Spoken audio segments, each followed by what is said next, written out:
Mumbai market committee असेल, राज्यातली Nagpur market committee असेल, पुणे हवेली मार्केट कमिटी असेल, ह्या मोठ्या मार्केट कमिटीच्या बाबतीमध्ये देखील काही निर्णय महायुतीचं सरकार घेऊ पाहतंय आणि त्याच्याबद्दलचा एक विषय हा कॅबिनेटला महिन्यात 2 महिन्यातच येऊन आम्ही मंजूर केलेला असेल।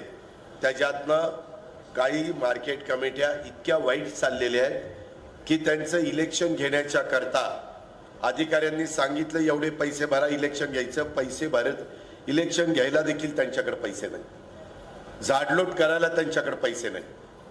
आज मला अरुण तनपुरे साहेब सांगत होते तुमचे सभापती की दादा हे आम्ही जे काही उपहारगृह सुरू केलेलं आहे त्यामध्ये आम्ही 20 रुपयामध्ये जेवण शेतकऱ्यांना देणार। त्यामध्ये लिमिटेड आहे जेवण, 8 पुऱ्या, त्याच्यामध्ये भाजी, कांदा, लिंबू, पापड, लोणचं हे मिळणार आहे। त्याच्यातनं जर नाही पोट भरलं तर मग वरचं काय लागेल भात पीत तर मग ते पैसे देऊन घ्यावं लागेल, कारण शेवटी 20 रुपयात हे देत असताना त्याची किंमत 50-60 रुपये आहे।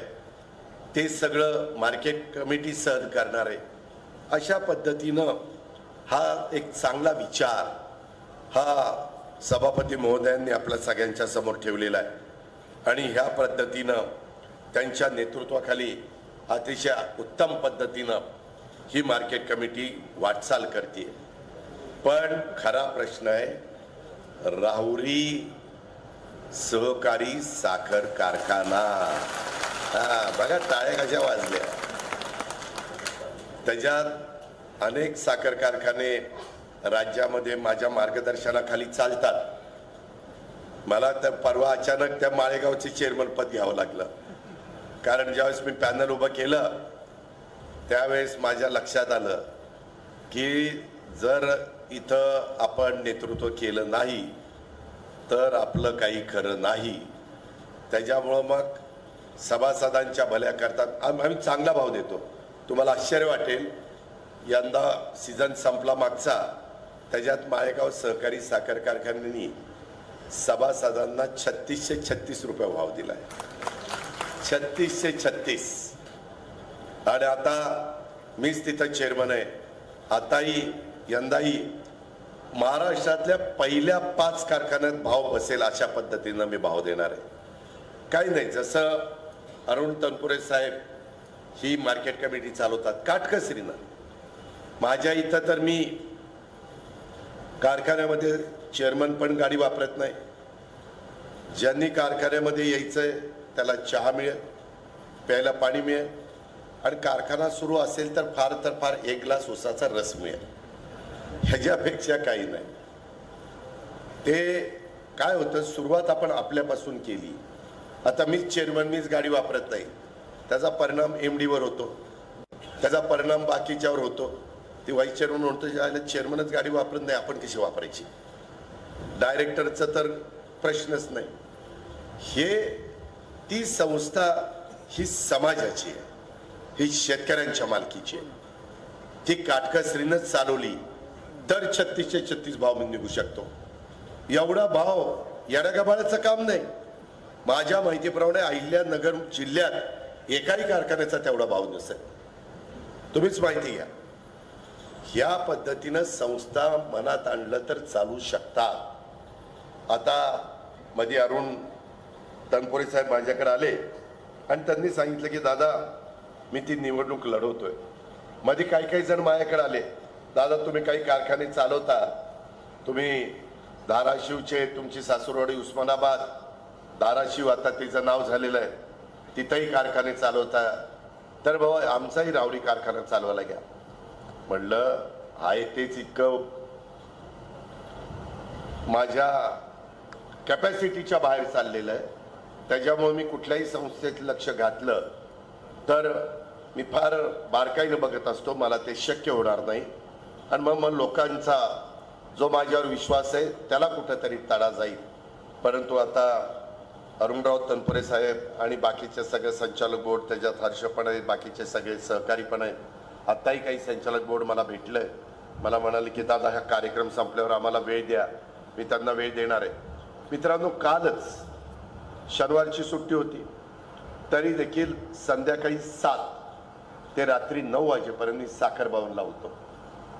मी त्यामध्ये सगळ्यांना अधिकाऱ्यांना, साखर आयुक्त, VSIचे लोक, विस्माचे लोक, महाराष्ट्र राज्य साखर कारखाना संघाचे लोक आणि वेगवेगळे तज्ज्ञ यांची माझी त्यांनी मला प्रेझेंटेशन दिलं की इतके दिवस आमच्या बापदादांनी जे कारखाने काढले त्याच्यातनं, त्याच्या आधी आमच्या आजोबा पंजोबा ऊसातनं रस काढायचे आणि गुळ करायचे, त्याच्यानंतर साखर करायला लागले, त्याच्यानंतर आपण साखरेबरोबर वीज तयार करायला लागलो, त्याच्यातनं आपण इथेनॉल तयार करायला लागलो, त्याच्यातून काही काही ठिकाणी दारूचे कारखाने निघाले, त्याच्यातून ENA किंवा RS रेक्टिफाईड स्पिरिट, इथेनॉल जे पेट्रोलमध्ये मिक्स करतात हे आपण काढायला निघालो.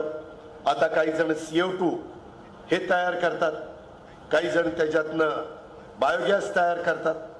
मित्रांनो, अनेक प्रकारे, आणि त्याकरता ह्या आपल्या राज्य सरकारने काही मदत केली पाहिजे. कारण हा व्यवसाय माझ्या महाराष्ट्रातल्या ऊस उत्पादक शेतकऱ्यांच्या मध्ये आर्थिक सुबत्ता आणणारा, त्या भागामध्ये शैक्षणिक बदल करणारा अशा पद्धतीचे ही कारखानदारी आहे.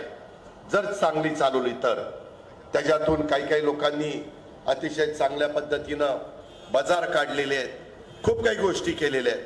Polytechnic college, engineering college, medical college, MBA, वेगवेगळ्या D फार्मसी, B फार्मसी, खूप काही केलेलं आहे.